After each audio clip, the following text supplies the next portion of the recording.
Good morning student. आज जो आपका चैप्टर है वो है इंडोलॉजिकल पर्सपेक्टिव। देखिए, आपके इस चैप्टर में भारतीय विद्याशास्त्रीय परिप्रेक्ष्य और इसी संदर्भ में आज मैं जीएस घुरे के भारतीय विद्याशास्त्र के परिप्रेक्ष्य के संबंध में आपको विस्तार से बताऊंगी।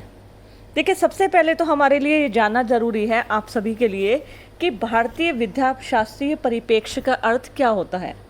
देखिए, अगर कोई भी व्यक्ति भारतीय समाज को समझना चाहता है तो वो दो नज़रिए कहते हैं ना, देखने का नज़रिया, तो वो दो परिप्रेक्ष्य से इसको सामने रखकर इसको समझना होगा। और वास्तव में ये दो परिप्रेक्ष्य कौन से हैं? पहला है भारतीय विद्याशास्त्रीय परिप्रेक्ष्य और दूसरा है क्षेत्र आधारित परिप्रेक्ष्य, Indological perspective and field view perspective. सबसे पहले भारतीय विद्याशास्त्रीय परिप्रेक्ष्य क्या है? देखिए, भारतीय विद्याशास्त्रीय परिप्रेक्ष्य में भारतीय समाज को समझने के लिए उन ग्रंथों, महाकाव्यों की सहायता ली जाती है जिनमें भारतीय समाज का विशद चित्रण किया गया है। मतलब ऐसे धर्म ग्रंथ, ऐसे महाकाव्य जिनमें हमें भारतीय संस्कृति, भारतीय रहन सहन, परंपरा, आधुनिकता परंपरा, इनके बारे में विस्तार से मिलता है। तो इसको क्या कहते हैं? जब इसको साथ ही साथ एक बात मैं आपको और बताना चाहती हूँ, भारतीय विद्याशास्त्रीय परिप्रेक्ष्य को पुस्तक परिप्रेक्ष्य भी कहते हैं। पुस्तकीय परिप्रेक्ष्य कहने का मतलब इसलिए है क्योंकि इस परिप्रेक्ष्य का मतलब ही यह है कि जब हमें भारतीय समाज को समझना है तो उन किताबों के माध्यम से, उन ग्रंथों के माध्यम से, उन महाकाव्यों के माध्यम से समझते हैं जिनका इतिहास में पहले वर्णन है। साथ ही साथ भारतीय समाज को जो चित्र प्रस्तुत किया गया है वह आदर्श चित्र है। इस दृष्टिकोण को आदर्शात्मक परिप्रेक्ष्य भी कहा गया है। इसके जो समर्थक थे वो परंपरागत भारतीय दर्शन तथा चिंतन से अत्यधिक प्रभावित रहते थे। वे कहते थे कि सामाजिक व्यवस्था के नैतिक व धार्मिक नियमों की पुनर्स्थापना की जानी चाहिए। इस साथ ही भारतीय विद्याशास्त्रीय परिप्रेक्ष्य के समर्थकों की ये मान्यता की है कि आधुनिक भारतीय संस्थाओं की व्याख्या प्राचीन ग्रंथों से प्राप्त तथ्यों द्वारा ही संभव है तथा ग्रंथ जितना प्राचीन होगा इतना ही वह क्या होगा? प्रामाणिक होगा। यह परिप्रेक्ष्य ऐतिहासिक पद्धति पर भी बल देता है। ऐतिहासिक पद्धति जिसमें घटनाओं या परिस्थितियों का अध्ययन उस विशेष प्रारंभिक कारकों का पता लगाकर किया जाता है। अगर हम भारतीय विद्याशास्त्रीय परिप्रेक्ष्य की बात करें तो पीएच प्रभु की हिंदू सामाजिक संगठन पर जो उन्होंने अध्ययन किया वो इसी परिप्रेक्ष्य पर आधारित था।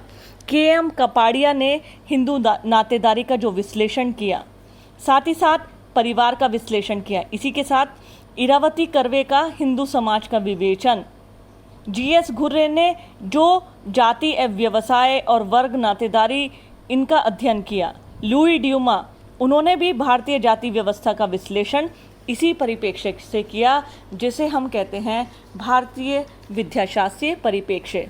मैं फिर से आप लोगों को एक बार रिपीट कर देती हूँ कि परिप्रेक्ष्य का पर्सपेक्टिव मतलब देखना, गो थ्रू। तो परिप्रेक्ष्य मतलब भारतीय विद्याशास्त्रीय परिप्रेक्ष्य जब हम किसी भी अध्ययन को किताबी व्यू से, किताबी दृष्टिकोण से देखते हैं और पुराने ग्रंथों, पुस्तकों, महाकाव्यों को उनका आधार बनाते हैं तो ऐसे अध्ययन को कहा जाता है भारतीय विद्याशास्त्रीय परिप्रेक्ष्य। दूसरा मैंने आपको बताया था क्षेत्र आधारित परिप्रेक्ष्य, फील्ड व्यू। जैसे फील्ड व्यू कहते हैं जब आप अध्ययन करने के लिए संबंधित क्षेत्र में जाते हैं। जैसे एमएन श्रीनिवास ने अध्ययन किया था religion and society among the कुक्स of south India में। आपने इस पुस्तक में साउथ इंडिया, दक्षिण भारत के कुर्ग जाति का अध्ययन किया था। यह अध्ययन फील्ड व्यू पर आधारित है। तो यदि हमें भारतीय समाज को देखना है तो उसको देखने के दो नज़रिए हैं। पहला, या तो हम किताबों के माध्यम से देखें और या फिर हम देखें उसके क्षेत्र में जाकर, लोगों से बातें कर कर, लोगों से पूछ कर, जानकारी हासिल करके।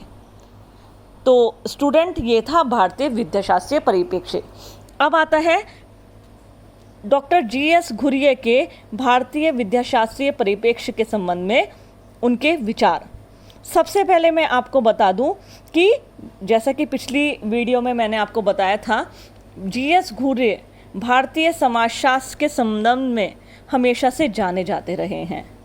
आपका नाम गोविंद सदाशिव घुरिये था। वे भारत के प्रथम पीढ़ी के समाजशास्त्रियों में हैं, जिन्होंने भारत में न केवल समाजशास्त्र को दृढ़ता के साथ स्थापित किया, वरन साथ ही साथ ऐसे स्टूडेंट, ऐसे छात्र भी दिए जिन्होंने विभिन्न भागों में समाजशास्त्र विषय की स्थापना की। विभिन्न विश्वविद्यालयों में उनके जो स्टूडेंट रहे, उन्होंने भारत के विभिन्न विश्वविद्यालयों में समाजशास्त्र के शोध को, सिद्धांतों को आगे बढ़ाया। घुरिये का जन्म जो था वो महाराष्ट्र के मालवा क्षेत्र में एक सारस्वत ब्राह्मण परिवार में हुआ था। उनका शैक्षणिक जीवन जो था प्रारंभ से ही जो था उच्च था। उन्होंने अपनी सारी परीक्षाएं प्रथम श्रेणी में उत्तीर्ण की थी। मैंने लास्ट टाइम भी बताया था कि 1919 में जब बम्बई विश्वविद्यालय में समाजशास्त्र विषय के लिए सर पैट्रिक गेट्स को आमंत्रित किया गया था, उस समय घुरिये संस्कृत मुंबई विश्वविद्यालय में प्राध्यापक थे। और एक दिन ऐसा आया कि घुरिये महान समाजशास्त्री बन गए। घुरिये ने बहुत सारी किताबें लिखी, बहुत सारी कृतियाँ, जाति, विवाह, परिवार, व्यवसाय पे बहुत सारे काम किया। कुछ उनकी मैं कृतियाँ बताऊंगी आपको, मतलब उनकी बुक्स के नाम, कि जिनको आज भी समाजशास्त्र के क्षेत्र में जाना जाता है। Caste and race in India, साथ ही साथ culture and society, caste, class and occupation, family and kinship in Indo European culture, cities and civilisation, scheduled tribe, the Mahadev Kolis, the Indian sadhus, ये जी.एस. घुरिये की प्रमुख किताबें थी। साथ ही साथ 1952 में 1952 में आपने इंडियन सोशलॉजिकल सोसाइटी की स्थापना भी की थी। घुरिये ने जैसे कि अपने अध्ययन में उन्होंने पद्धति अपनाई है, वे ऐतिहासिक व भारतीय विद्याशास्त्रीय पद्धति है, जैसा कि मैंने आपको अभी बताया है। घुरिये ने अपने सभी अध्ययनों में तुलनात्मक ऐतिहासिक अध्ययन पद्धति का उपयोग किया है। इस पद्धति में भारतीय इतिहास, महाकाव्य जैसे परंपरागत स्वरूपों को आधार माना जाता है। घुरिये ने इस अध्ययन पद्धति को भारतीय विद्याशास्त्रीय परिप्रेक्ष्य से जाना। घुरिये ने अपने समाजशास्त्र के विश्लेषण में ये बताया कि किस प्रकार भारतीय समाज का गहन अध्ययन किया है। उन्होंने जाति व्यवस्था, नातेदारी, वेशभूषा, भारतीय नगर ग्रामीण समाज में होने वाले परिवर्तन, सभ्यताएं, नगरीय समुदाय, भारतीय आदिवासी व प्रजाति, भारतीय साधु सभ्यताओं का तुलनात्मक अध्ययन किया है। साथ ही साथ आपने ज्ञान एवं मूल्यों के सिद्धांत आदि के कुछ ऐसे विषयों का गहनता के साथ अध्ययन किया है जो भारतीय समाजशास्त्र की दृष्टि से महत्वपूर्ण माने जाते हैं। आपने भारतीय संस्कृति, देखिए बच्चों, जो मैं आपको क्वेश्चन बता रही हूँ उसमें जब एग्जाम में यदि लॉन्ग क्वेश्चन पूछा जाता है कि घुरिये के भारतीय विद्याशास्त्रीय परिप्रेक्ष्य के संबंध में विचारधारा क्या है या उनके विचारों की विवेचना कीजिए, क्वेश्चन इस तरीके से आएगा। आप इसको क्वेश्चन को कैसे कर सकते हैं, जो मैंने अभी इनकी कृतियाँ बताई, कृतियाँ मतलब इनकी मैंने बुक्स बताई, जैसे caste, class and occupation, culture and society, India sadhus, इनके बारे में एक एक किताब के बारे में पैराग्राफ बताइए, लिखिए, पहले किताब का नाम लिखिए, फिर उनके बारे में डिटेल में बताइए। जैसे मैं आपको बता रही हूँ, भारतीय संस्कृति और समाज के, जब उन्होंने संस्कृति और समाज को बताया तो उन्होंने भारतीय साधु एक किताब लिखी थी 1964 में। उन्होंने इस किताब के माध्यम से भारतीय विद्याशास्त्रीय परिप्रेक्ष्य तथा भारतीय साधुओं के उत्थान, इतिहास, कार्य और वर्तमान में हिंदू साधुओं के संगठनों का उल्लेख किया है। देखिए, जब उन्होंने इंडियन साधु लिखी थी तो उन्होंने जो इंडियन साधु जो आप देखते हैं अभी महाकुंभ हरिद्वार में संपादित हुआ है, बहुत सारे इनके अखाड़े बने हुए हैं। तो अभी इसी प्रकार से जीएस घुर्रे ने इंडियन साधु एक किताब लिखी थी। तो उन्होंने बताया किस प्रकार भारतीय हिंदू समाज में साधु और उनके विभिन्न समूहों का संगठन होता है। साथ ही साथ उन्होंने एक नेक्स्ट किताब लिखी थी, the social tension in India.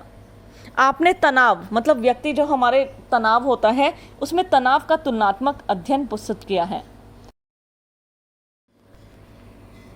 इसी प्रकार आपने एक किताब लिखी थी, cities and civilisation. Cities and civilisation Hindi में से अगर हम देखें तो कहते हैं सिटीज़ मतलब नगर, सिविलाइजेशन मतलब सभ्यता, नगर और सभ्यता।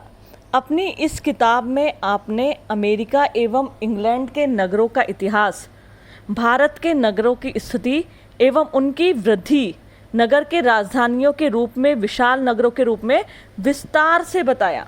उन्होंने बताया कि किस प्रकार अमेरिका और इंग्लैंड के नगरों का इतिहास रहा है।